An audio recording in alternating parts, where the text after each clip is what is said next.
by 2030, the connections will start to be made between artificial intelligence and the human brain. We've been through a process of preparation, of getting people, first of all, stage one, addicted to technology that they hold, holdables, smartphones, tablets. That's basically achieved. You just have to walk through a city and you see the addiction. And they're targeting specifically the young. Why? Because the young of today and the children of today are going to be the adults when they want to bring this AI connection in full blown. For that to happen, they have to get people addicted to technology to the point where they'll accept it and where it's the most natural thing in the world. And it's happening in front of our eyes. The first stage is to get people addicted to technology to the point where, at the most extreme, they'll get up in the dead of night and they'll queue, stand in line outside an Apple store to get the first of the new technology. And what they want eventually, and not too distant into the future, is people basically lining up to be connected to AI. In the same way that people in Sweden now are having parties to celebrate someone being microchipped, right? All this connects. So the next stage, because the idea is to get in the body, the next stage is to get on the body. So we went from just holdables, we went to wearables, we went to Bluetooth and Google Glass and Apple Watches and all these other gadgets that go on the body now.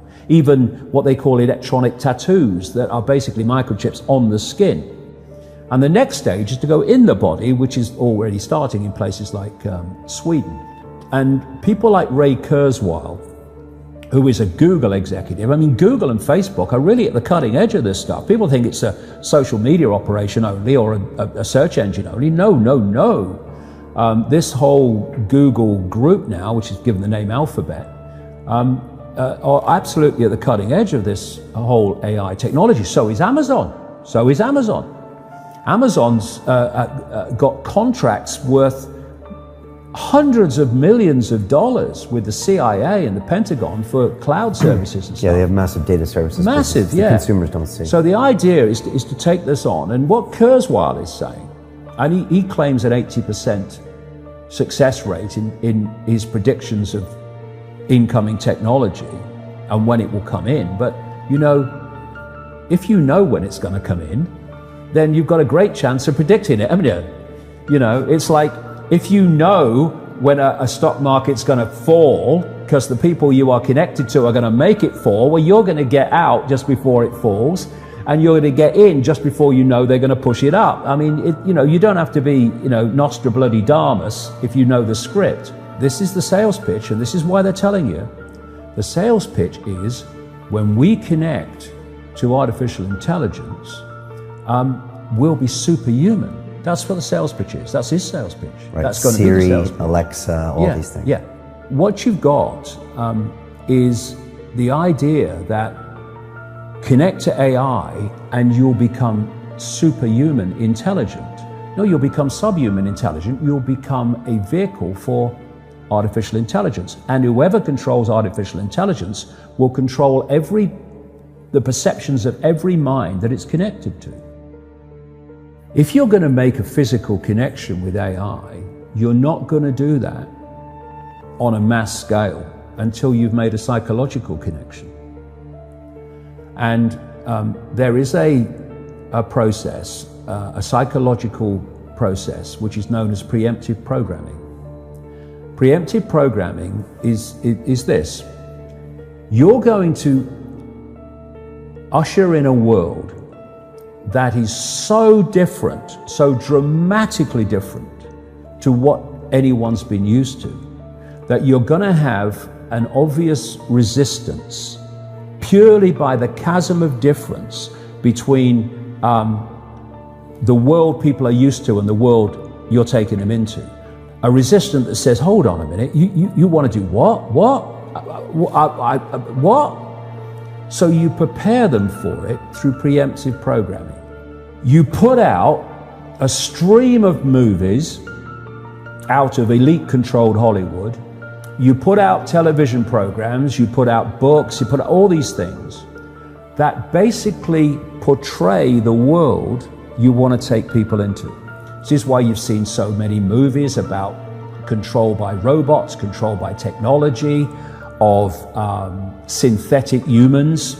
You have the dystopian society being portrayed and portrayed and portrayed. And what that's doing, it's making the subconscious, to an extent the conscious mind, familiar with the world you want to usher in. So when you literally start to bring it in, there's not that chasm that there would have been before. There is almost a familiarity with it because you prepared people by portraying it over and over again in movies. Another part of this psychological connection with artificial intelligence, so we'll accept the outcome that I've talked about, is these Alexas and these Echoes and these so-called office assistants or personal assistants. You start to interact with them as if they're human. And now they're bringing in internet-connected toys for kids, even little kids, and Barbie dolls that they can actually have conversations with artificial intelligence.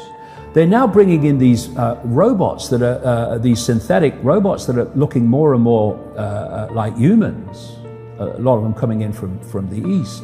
And this is a whole psychological process of familiarizing us with artificial intelligence, to getting people to interact with it until it becomes the most natural thing in the world. By 2030, the connections will start to be made between artificial intelligence and the human brain. And the human brain will be connected to what he calls the cloud. Another name for this is the smart grid, basically to artificial intelligence. As time passes, artificial intelligence will be more and more of human thinking and human perception until basically it's the totality of human thinking and human perception, at which point we won't be human anymore in terms of the consciousness processes we are using today. We will be artificial intelligence. And this is the assimilation I'm talking about.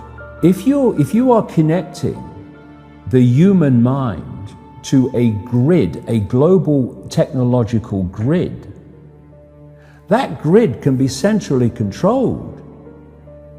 It will take at the center point very, very few people to run it, and even fewer to decide how it's run. I say this to kids and anybody else: how long could you live without your smartphone? What is an alcoholic? What, an alcoholic is someone addicted to alcohol? Yeah. Why is he addicted to alcohol? Because he can't stop drinking it. But you can't put your phone down. And if you do, within a few minutes you pick it up again because you're addicted to it. So are you controlling that bit of technology in your hand, or is that controlling you? That's controlling you. Do you want your life controlled by a bit of technology? Do you want the rest of your life controlled by it? Or are you now going to go, I'm putting this down? If technology is going to be the servant rather than the governor, it has to serve the interests of humanity, and humanity does not have to serve it. We're in a situation now where humanity is serving technology.